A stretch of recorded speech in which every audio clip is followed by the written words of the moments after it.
రీసెంట్‌గా 'కన్నప్ప' మూవీ అయితే రిలీజ్ అయింది బియా. అయితే ఈ మూవీకి ఎటువంటి పోస్టర్ వేశారు? డే 1 ఎంత కలెక్షన్ క్రాస్ చేసింది? ఈ మూవీ బడ్జెట్ ఎంత?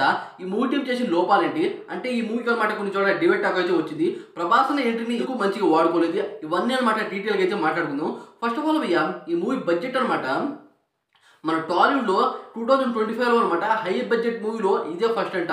అంత బడ్జెట్ అయితే పెట్టారంట. మూవీ టీమ్ అనమాట అనౌన్స్ చేయట్లేదు. బడ్జెట్ అయితే ఈ మాత్రం పెట్టాం అనమాట వాళ్ళు అఫీషియల్‌గా అయితే చెప్తున్నారు. అయితే ఈ మూవీ డే 1 వచ్చి 13 కోట్ల గ్రాస్ అయితే చేసింది భయ్యా. నెట్ కలెక్షన్ మాత్రం 7 కోట్లు. అసలు మనం ఏ మూవీ చేశాం? డే 1 ఎంత రావాలి? కానీ డే 1 ఎంత వచ్చింది? దాన్ని చూసనమాట చాలా మంది అయితే షాక్ అయిపోతున్నారు. ఇది ఖచ్చితంగా చెప్పొచ్చు. నేనైతే భయ్యా ప్రభాస్‌ని ఎంట్రీ అయితే ఉంది ఈ మూవీలో. ప్రభాస్‌ని ఉంటే ఖచ్చితంగా ప్రభాస్ క్యామియో కనుక మంచిగా చూపిస్తే డే 1 అనమాట 50 కోట్ల నుండి 100 కోట్ల దాకా అయితే ఉంటుంది. కానీ వీళ్ళు అనమాట ప్రభాస్‌ని ఎంట్రీని ఏమాత్రం వాడుకోలేదు. అసలు భయ్యా ఇదొక భక్తుడి సినిమా. కానీ భక్తుడి గురించి ఏమాత్రం చూపియలేదు. లాస్ట్ 40 మినిట్స్ నుండి అయితే మంచిగా చూపించారు. ఇదే మరి దారుణం అనిపించింది.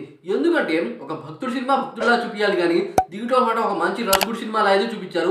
ఇది చాలా మందికి అయితే నచ్చలేదు. దాని కారణంగా ఈ మూవీ టికెట్స్ అనమాట ఫస్ట్ షోకి అనమాట బీభత్సంగా బుక్ అయ్యి తర్వాత తగ్గుతూ వస్తున్నాయి. ఇది మరీ దారుణం అనిపించింది. అదే కాకుండా భయ్యా ఈరోజు ఈ మూవీ టీం నుండి ఒక అఫీషియల్ పోస్టర్ అయితే వచ్చింది. ఏంటంటే ఇండస్ట్రీ హిట్ అని. ఈ పోస్టర్ని చూసి చాలా మంది అనమాట బీభత్సంగా ట్రోల్ చేస్తున్నారు. అసలు మీరు ఎలాంటి మూవీ తీశారు? ఒక భక్తుడి మూవీ తీశారా? ఎలాంటి కాన్సెప్ట్తో మూవీ తీశారు? అలాంటి మూవీలు అనమాట డే 1 కలెక్షన్ చూస్తుంటే మరీ దారుణం. మీరేమో ఇండస్ట్రీ హిట్ అంటున్నారు. ఇక 2 రోజులు ఉంటే ఇండియాలో బిగ్గెస్ట్ బ్లాక్ బస్టర్ అంటారు అని అనమాట బీభత్సంగా అయితే ట్రోల్ చేస్తున్నారు. మళ్ళీ ట్రోల్ చేశారు అని అనమాట మంచు అన్న చాలా మంది యూట్యూబర్స్ మీద కేసు అయితే వేస్తాడు. అయితే మంచు విష్ణు మీద అనమాట కేసు వేద్దామని ఫ్యాన్స్ అయితే చూస్తున్నారు. అలా ఎందుకంటే భయ్యా ఒక భక్తుడి మూవీని భక్తుడు అయితే చూపించలేదు. అదే కాకుండా ఫ్యాన్స్ కి అనమాట ఏమాత్రం నచ్చలేదు. ఎందుకంటే భక్తుడి మూవీలో అనమాట ఇలాంటి సీన్లు పెట్టి ఫైట్లు పెట్టి మూవీని అనమాట రాక్ చేసేసారు. దీనివల్ల చాలా మందికి అయితే నచ్చలేదు. దానివల్ల మంచు విష్ణు మీద తిరిగి ఫైర్ అవుతున్నారు fans. Manchu Vishnu 'Kannappa' movie release అవ్వకముందు ఏం చెప్పాడు? మూవీని చూసి రివ్యూ ఇవ్వండి, మంచిగా రివ్యూ ఇవ్వండి, లేకపోతే మీ మీద ఏ స్టేజ్కి వెళ్తారో నాకే తెలియదు అనమాట ఒక స్టేట్మెంట్ అయితే పాస్ చేశాడు. దీనికి అనమాట ఇప్పుడు ఫ్యాన్స్ ఏ రకంగా రియాక్ట్ అవుతున్నారు అంటే నీకు మూవీ తీయడమే రాదు, మూవీ చూసిన వాడు రివ్యూ ఇస్తారు. మూవీ వాళ్ళకి ఎలా అనిపించిందో వాళ్ళైతే ఆ రకంగా రివ్యూ ఇస్తారు. కానీ నువ్వు మూవీ చూడకముందు మూవీ రిలీజ్ అవ్వకముందు ఫ్యాన్స్ అనమాట ఈ రకంగా భయపడతావా? రివ్యూవర్స్కి ఈ రకంగా భయపడతావా అనమాట ఫ్యాన్స్ అయితే రివర్స్ ఫైర్ అవుతున్నారు మంచు విష్ణు మీద. 'కన్నప్ప' మూవీ టీం చేసిన తప్పేంటంటే ఆ మెయిన్ వచ్చి ప్రభాస్ అని మంచి ఎలివేషన్ తో అయితే చూపిలేదు. ఇది మరీ దారుణం అనిపించింది. ఎందుకంటే ప్రభాస్ ని ఈ మూవీలో చాలా సేపు అయితే ఉన్నాడు. అతనికి మంచి ఎలివేషన్ డైలాగ్ ఇవ్వలేదు.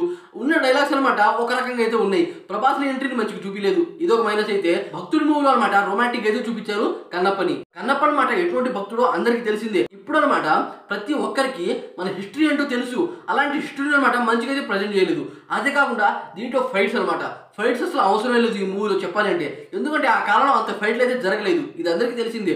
అయినా సరే వీళ్ళు అనమాట ఈ రకంగా చేసి చాలా దారుణంగా సీన్స్ అయితే పెట్టారు. దాని కారణంగా ఈ మూవీకి ఇటువంటి టాక్ అయితే వచ్చింది. ఈ మూవీ చూశాక మీకు ఎలా అనిపించింది అని డెఫినెట్ కామెంట్ చేసి వీడియోకి లైక్ చేయండి ఫ్రెండ్స్.